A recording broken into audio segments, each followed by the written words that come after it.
Hi guys, Alberto here. I hope you're doing great today. Welcome back to the channel. Today I want to talk to you about how to get sharp landscape photos, which is a question that I've been asked. And actually, it's easier than you think. Just remember to keep it simple. We all tend to get complicated with things and sometimes worry about things that we shouldn't worry about. Now, with that being said, a wide angle lens or the angle of view that I use is 18 millimeter, which is equivalent to 27-28 in full frame. And that's how I work with my landscape photography.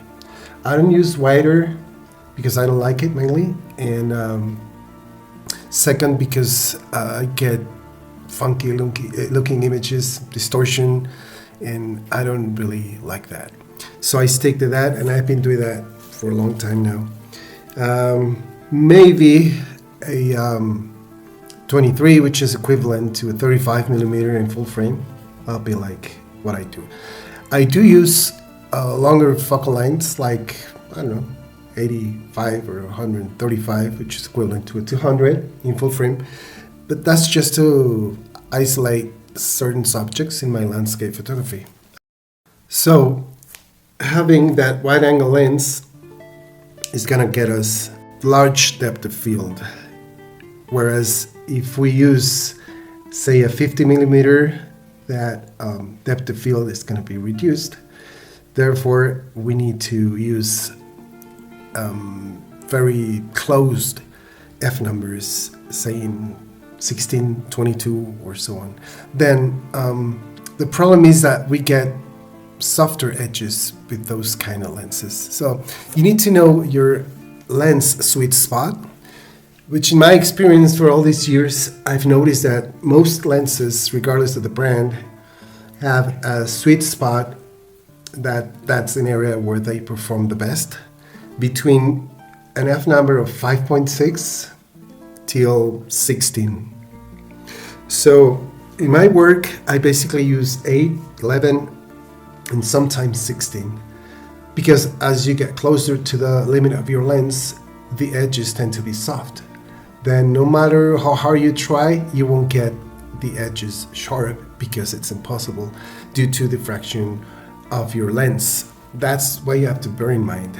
It doesn't mean that if your lens has an f number of 22 or 32, you're gonna get the whole frame sharp, because that's same like on the center. And in particular, I've never used those apertures except for maybe 22 in some cases for product photography, but just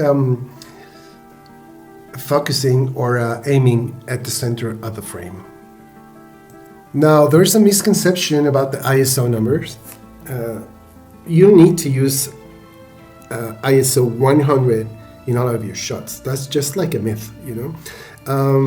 You can use it if you want to, but then that's going to get you, if you want to use an F number of, say, from 8, 11, or 16, using an ISO of 100 is going to get you slow shutter speeds. And you may get motion blur in your images, which is something very common that I've seen with a lot of my workshop participants, where they want to use always ISO 100, handheld in the camera with stabilization, whatever, and most of their shots are motion blurred because they're shooting at 1/60th of a second, 1/25th of a second. And, you know, when you're like out there in the wild, you got to be very steady holding the camera. There's wind, there's a lot of situations. So if you want to go that route, then I will suggest you to shoot always on a tripod and use your timer, your camera timer. If it doesn't have one, which I believe most of them do, get a timer, because otherwise most of your shots are going to be out of focus.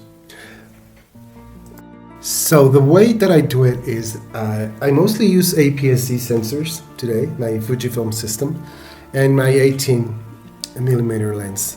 That's what I use for my landscape work. And the way that I do it is I always use 200 ISO, 400 ISO, and sun focusing. Here's a card on top of my video about hyperfocal distance and sun focusing, which I do recommend you to watch it so you can understand what I'm talking about. And anyhow, by doing so, using the 18 millimeter lens, working at an f8 or f11, I tend to get everything sharp in focus from 1.2, 1.5 meters and on to the infinity, finding my hyperfocal distance, which is, you need to check my video when I talk about that, so I don't make this video too long. But that's the way I do it. And images are sharp all the way, all the time. Now, by using an ISO number of 200 or 400, an f number of 8 or 11, which is basically what I use all the time, I get shutter speeds of 1 to 50th of a second, 1/500 of a second, depending on the lighting conditions, of course. But when I see that I cannot reach at least those shutter speeds, I always use a tripod, always, and just do my search for my hyperfocal distance, get everything ready, and start shooting on a tripod with the timer on. That's the way I do it all the time, and it always works. So basically you have two options. Either if you want to shoot handheld, it's all right. Just make sure to go above 100.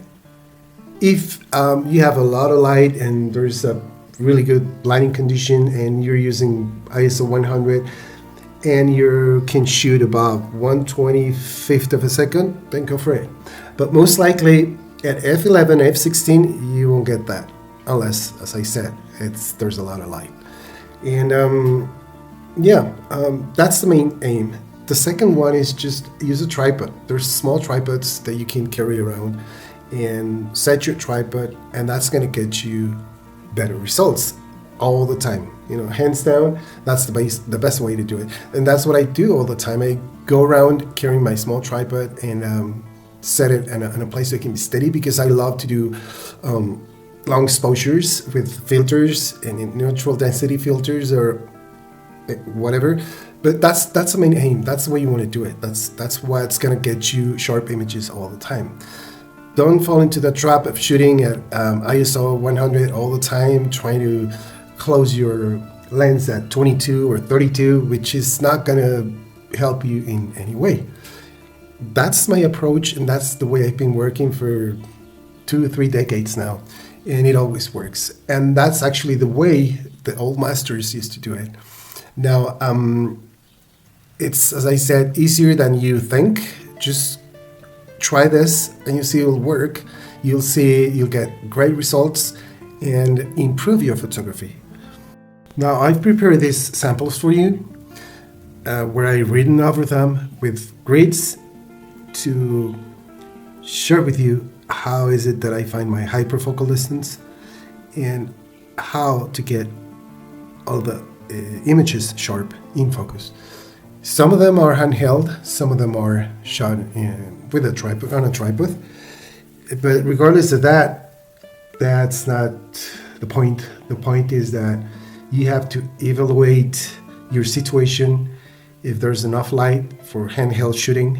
If not, you must use a tripod. That's like a must. So in these images that you're looking at, that's what I've been saying and doing. So just try it and you'll see you'll get a very different perspective on your landscape shooting. And it's not just about landscape. It applies to pretty much all sorts of photography when you want to get everything in focus or sharp from short distance from you and onto the infinity, as for example in street photography or journalism photography. This technique applies to all of them. So I hope this information was useful. I hope you can solve that issue about getting your images sharp. So go ahead, try it, and see you in the next one. Thank you guys. Bye.